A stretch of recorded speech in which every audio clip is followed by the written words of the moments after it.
Seringkali kita berpikir bahwa jawaban Tuhan atas doa-doa kita dan mujizat yang kita butuhkan masih jauh di seberang lautan atau masih nyangkut di surga. Padahal jawaban doa dan mujizat itu sudah ada di tangan kita. Seringkali Tuhan memulai pekerjaan besarnya dari apa yang ada di tangan saudara. Pada waktu Tuhan mengutus Musa untuk pergi ke Mesir menyelamatkan bangsa Israel, Tuhan hanya menanyakan kepada Musa apa yang ada di tangannya, yaitu tongkat. Musa merasa tidak punya kemampuan apa-apa, dan justru lewat tongkat Musa, Tuhan melakukan banyak mujizat di Mesir. Bahkan akhirnya tongkat Musa disebut sebagai tongkat Allah. Untuk Tuhan mempromosikan Daud, Tuhan hanya membutuhkan apa yang ada di tangan Daud saat itu. Apa yang di tangan Daud yaitu katapel. Hanya itu modal dia. Dan dengan katapel itulah Tuhan mempromosikan dia. Dia dapat mengalahkan raksasa yaitu Goliat.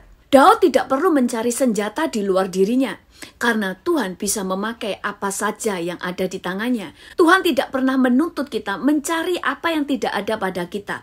Tetapi apa yang ada pada kita, itulah yang Tuhan sediakan untuk melakukan banyak mujizat, untuk melakukan perkara-perkara yang besar. Pada waktu janda Sarfat mengalami masa kelaparan, dan dia tahu masa kelaparan itu masih ada 3 tahun lagi ke depan. Dan apa yang Tuhan tanyakan kepada janda Sarfat ini melalui Elia? Tuhan tidak menanyakan hal yang lain. Tuhan tidak pernah menanyakan apa yang tidak ada, tetapi apa yang kamu punya. Dan Tuhan selalu memulai mujizatnya dari apa yang ada di tangan kita, bukan apa yang kita tidak punya. Apa yang Tuhan tanyakan kepada janda Sarfat ini melalui Elia, yaitu apa yang kamu punya. Dan janda Sarfat ini hanya memiliki tepung sedikit dan minyak sedikit.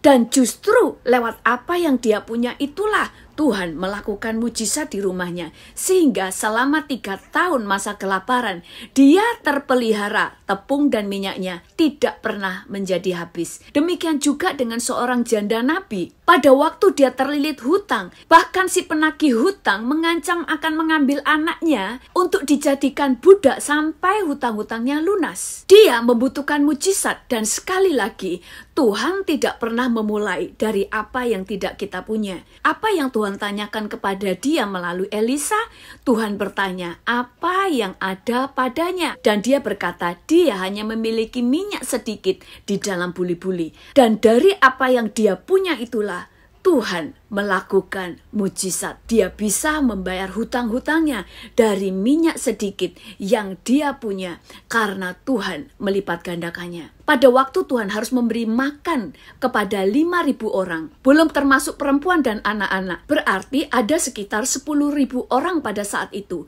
Dan sekali lagi yang Tuhan tanyakan, apa yang kalian punya? Dan mereka hanya memiliki 5 roti dan 2 ekor ikan. Dan dari apa yang mereka punya itulah Tuhan melakukan mujizat, memberi makan 5.000 orang, bahkan sisa 12 bakul. Jadi jawaban dan mujizat Tuhan sudah ada di tangan kita. Saya akan memberikan banyak contoh-contoh kesaksian di dalam kehidupan. Seseorang bercerita kepada saya setelah dia mendengarkan video khotbah saya tentang keluar dari kemiskinan. Dia cerita pada waktu itu suaminya di PHK sehingga tidak punya pekerjaan. Dan di bulan itu dia hanya punya uang 300.000. Apakah dia kemudian nangis gulung-gulung dan teriak-teriak atau kemudian cari hutang? Tidak, karena dia mempraktekkan apa yang dia dengar dari video saya. Dia tahu dengan 300.000 itu dia tidak bisa memberi makan keluarganya selama sebulan. Dia mulai mencari apa yang dia punya. Dan dia mulai lihat apa yang ada di tangannya sekarang, yaitu 300.000 dan keahlian membuat jamu. Lalu dia sisihkan 150.000 untuk belanja makanan di hari itu, dan yang 150.000 dia pakai untuk membeli bahan-bahan jamu. Dan akhirnya dia membuat jamu, dia bungkus semuanya, dan dia tawarkan ke tetangga-tetangganya, dan berhasil dia menghasilkan 300.000. Dia sisihkan lagi 150.000 untuk membuat bahan jamu untuk besok harinya, dan dia jual lagi, dia mendapatkan 300.000 lagi. Sampai akhirnya pesanan begitu banyak, dan dia berkata di dalam 1 bulan itu dia bisa mencukupkan biaya makan sehari-hari keluarganya, biaya sekolah, bahkan masih sisa 1 juta hanya dari menjual jamu. Dan sejak itu dia terus mengembangkan menjual jamunya. Kedua, ada kesaksian lagi. Seorang teman bercerita tentang tetangganya yang sangat miskin. Dia memiliki 4 orang anak. Dan kepada anak pertamanya, mereka berkata bahwa dia hanya bisa menyekolahkan dia sampai SMA. Dan tidak bisa memberi dia modal, tidak bisa menguliahkan dia. Dan orang tuanya berpesan sebagai anak pertama, dia harus bisa bertanggung jawab untuk mengangkat ekonomi keluarga. Dia mulai mencari apa yang ada padanya, bukan apa yang tidak ada padanya. Dia adalah orang yang suka berbahasa Inggris, sehingga dia terus mengembangkan dirinya untuk belajar bahasa Inggris. Dan selama sekolah, dia berjualan untuk membiayai kursus bahasa Inggris. Dan setelah lulus SMA, semua teman-temannya mulai masuk kuliah dan dia tidak sekolah. Tetapi selama tidak sekolah, dia kembangkan bahasa Inggrisnya. Dan suatu hari ada teman saya ini yang memberikan kabar kepada dia bahwa Kedutaan Amerika yang ada di Indonesia mencari orang Indonesia yang fasih berbahasa Inggris untuk bekerja di kedutaan tersebut. Dan anak ini mendaftarkan diri dan dia diterima di sana. Dan saat itu gaji dia $2.000 atau sekitar 20 juta rupiah. Sekali lagi, seringkali Tuhan melakukan pekerjaan-pekerjaan dahsyat dimulai dari apa yang ada di tangan kita, bukan apa yang tidak ada pada kita. Seorang ibu selalu berdoa untuk memenangkan banyak jiwa. Dan kemudian Tuhan hanya berbicara apa yang ada padamu. Di mana dia tinggal ada banyak orang Indonesia yang sekolah di negeri di mana dia tinggal. Sehingga setiap hari Sabtu dia masak masakan Indonesia. Dan dia mengundang anak-anak Indonesia ini. Karena mendengar ada makanan Indonesia gratis, semua orang datang dan makan di sana. Dan dia berkata, minggu depan saya masak lagi, bawa teman semakin banyak. Dan dia beberapa bulan dia lakukan hal itu.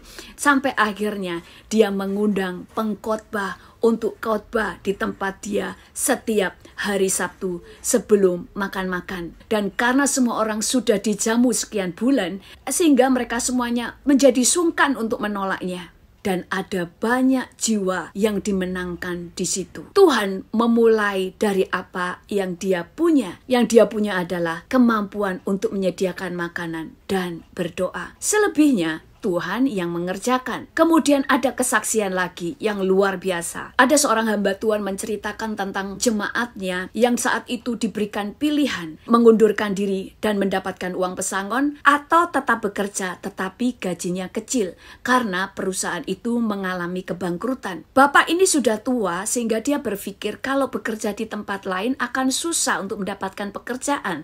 Tetapi kalau melanjutkan pekerjaan, gaji itu sangat kecil sehingga tidak bisa mencukupkan kebutuhan 1 bulan. Sehingga dia dalam keadaan dilema. Dan dia berkata, saya minta didoakan. Dan hamba Tuhan ini cuma berkata, aku tidak perlu mendoakan kamu. Kamu hanya perlu melangkah. Apa yang kamu bisa lakukan? Kemudian hamba Tuhan ini mengingatkan kepada dia bahwa istrinya punya keahlian membuat kue yang seringkali dibawa ke gereja pada waktu gereja punya acara.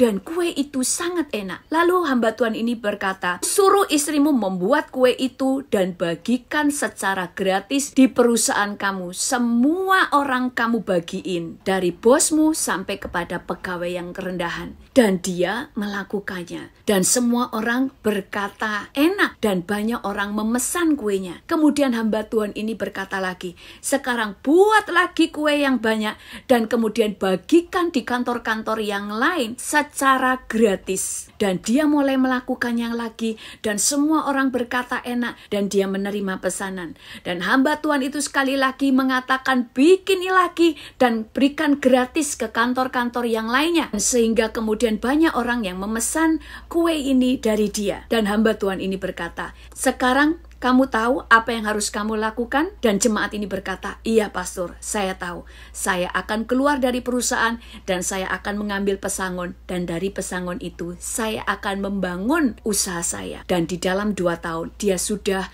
membuka cabang 5 toko roti karena Tuhan memberkati dia. Seorang ibu datang kepada hamba Tuhan karena suaminya sakit stroke. Sehingga istrinya ini marah-marah karena depresi, karena suaminya sekarang tidak bisa bekerja dan dia membutuhkan mujizat. Dan dia datang kepada gembalanya dan gembalanya hanya berkata, mujizat dimulai dari ibu bertobat dari mulut ibu yang selalu marah, ngomel, maki-maki suami, dan mengeluarkan kata-kata kutuk, dan ubah menjadi perkataan berkat. Dan pada waktu dia mulai mengubah perkataannya menjadi perkataan berkat, perkataan yang memulihkan, perkataan yang membangun, perkataan-perkataan yang mencipta kesembuhan.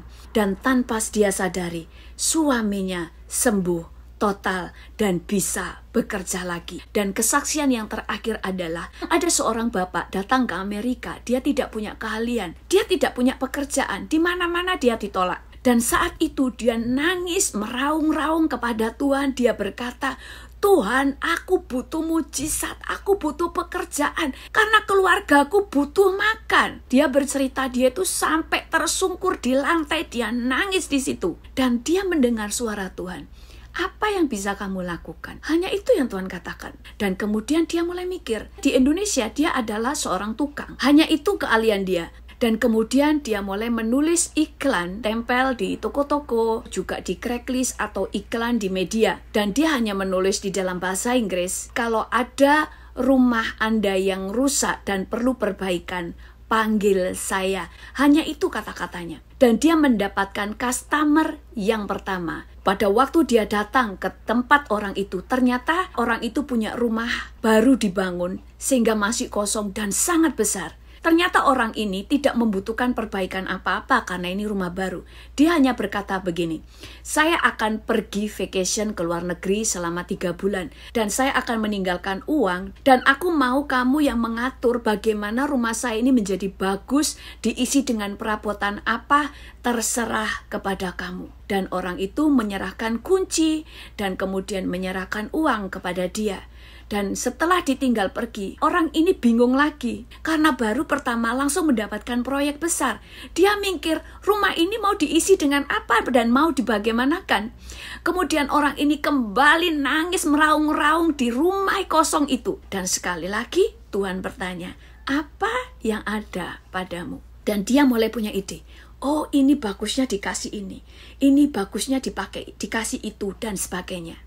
Akhirnya dia membeli barang, diisi, kemudian dia mengajak temannya yang bisa menggambar, dan pada waktu bosnya kembali, dia berkata, ini sangat luar biasa, aku sangat senang dengan hasil kerjamu.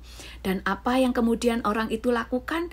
Ternyata dia adalah pengusaha properti. Sehingga dia selalu membangun rumah-rumah, dan kemudian orang ini dipekerjakan sebagai orang yang mendesain interiornya. Orang ini tidak bisa menggambar, tetapi dia mulai mencari teman yang Indonesia yang bisa menggambar, tapi semua ide dari dia.